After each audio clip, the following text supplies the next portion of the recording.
दे सकते हैं बोर्ड में, कोई जरूरी नहीं कि यहाँ पे 1 दिया है तो प्लस, लेकिन यहाँ पे आगे प्लस जरूर लगाए, बल्कि जैसे दिया है बोल दिए लिखो +5, ठीक है, तो हम +5 लिखेंगे, बल्कि हमें पता है इस प्लस को लगाएं या ना लगाएं इसका कोई महत्व नहीं, क्योंकि आगे लगा ये हमेशा लगा होता है। लेकिन जब भी माइक्रो कूलाम या नैनो कूलाम की बात की जाए तो जाहिर सी बात है कि यहाँ पर प्लस लगेगा, और प्लस लगेगा तो ये समझ लेना कि एक जो माइक्रो कूलाम होता है, एक माइक्रो उसके पीछे जो हमारी पावर लगे, एक माइक्रो कूलाम की पावर होती है 10⁻⁻6 होती है। तो हम वहां पर तुरंत बगैर पूछे जाते जैसे इतना बताया गया 5 माइक्रो कूलाम, ठीक है, बाकी हमें कुछ भी इससे लेना देना हमें पता ही नहीं क्या है, ठीक है। जब आगे प्लस लगा तो हम क्या लिखेंगे 5 × 10⁻⁻6, यही है हमारा फिजिक्स, यही है फिजिक्स। अब आते हैं मेन टॉपिक पे। ये कितना भी बोले, 1 बोले 4 बोले, मान लेते बोल देते हैं कि देखो +4 माइक्रो कूलाम दिया गया है, ठीक है, दिया गया 4 माइक्रो कूलाम, ठीक है। तो हम क्या करेंगे, ये तो हमें पता है कि एक की होती है इतनी होती तो इतना हमें इसमें एडजेक्शन करना है, यानी कि एडजेक्शन का मतलब है इसी में हम कैलकुलेशन करेंगे, तो हमें सिर्फ क्या करना होता है इंटू लगा के आगे का मान इसी में इक्वल करना होता है, ठीक है। तो हम लिख देंगे 10⁻⁻6, 4 × 10⁻⁻6 ये हमारा इसका इक्वल प्राप्त होगा, और इक्वल प्राप्त होने के बाद हम फोर्स बल यानी कि फोर्स बल वाला जो फॉर्मूला लगा देंगे, वो फॉर्मूला होता है F = 1/4πε0 Q1 Q2/r², ठीक है, ये हमारा होता है फॉर्मूला इसका, ठीक है। हम इसी फॉर्मूले पे इसको कर देंगे जनरेट। ये मोस्ट इंपोर्टेंट क्वेश्चन है इस तरह का, और बोर्ड में 98% ये आएगा, कम से कम 98% के चांस हैं, क्योंकि माइक्रो कूलाम क्योंकि ये देखने में इतने टफ लगते हैं लेकिन होते नहीं।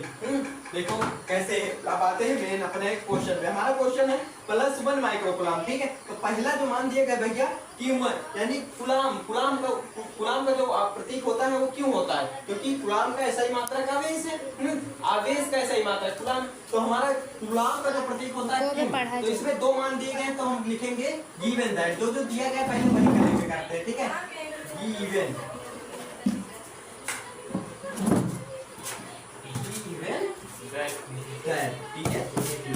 ठीक है, गिवन दैट जितने मान दिए गए सारे के सारे हम कैलकुलेट कर लेंगे, ठीक है।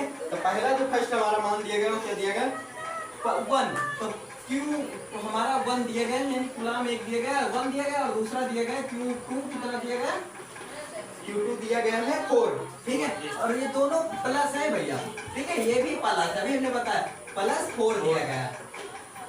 अभी हमने एक बात बताई थी, कितना भी कुछ भी दे दे तो हम इसका लिख सकते हैं, क्योंकि कूलामों में इसको परिवर्तित करेंगे, चूंकि कूलामों में परिवर्तित करेंगे तो पहला वाला हो जाएगा 1 × 10⁻⁻6, 4 × 10⁻�6, ठीक है। अब हम क्या करेंगे, इसके जो फॉर्मूला होता है उसी फॉर्मूले पे इसको कर देंगे जनरेट, यानी उसी के अकॉर्डिंग हम इसको इक्वल कर लेंगे, कलेक्ट कर लेंगे। तो F = फॉर्मूला होता है 1/4πε0, और उसके बाद इसी के आगे अकॉर्डिंग होता है Q1 और Q1 ऊपर दिखाई नहीं दे रहा, Q2/r², यानी दूरी, ठीक है भैया, कोई दिक्कत नहीं, रख देंगे मान हम डायरेक्ट F = 1/4πε0, और हमारा Q1 Q2 को भैया मान दिया गया, तो हम दोनों का मान रख लेंगे अपन। Q1 कितना दिया गया है 1 × 10⁻⁻6, 1 × 10⁻⁻6, और दूसरा दिया गया 4 × 10⁻⁻6, हमारे पास जगह नहीं, और r²,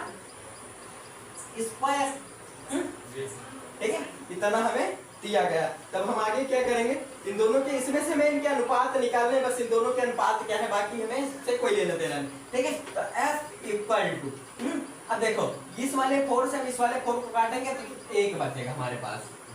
अब हमारे पास देखो भैया ये इंटू है, यहाँ पे भी इंटू है, ठीक है, तो 1 बचा, अगर 1 बुढ़े 1 करेंगे यानी 1 × 1 करेंगे तो हो जाएगा 1 × 10⁻⁻6, क्योंकि आगे भी सम संख्या है। अब ये 4 से हमारा 4 इक्वल हो गया, ठीक है, बचा कितना × 1 ×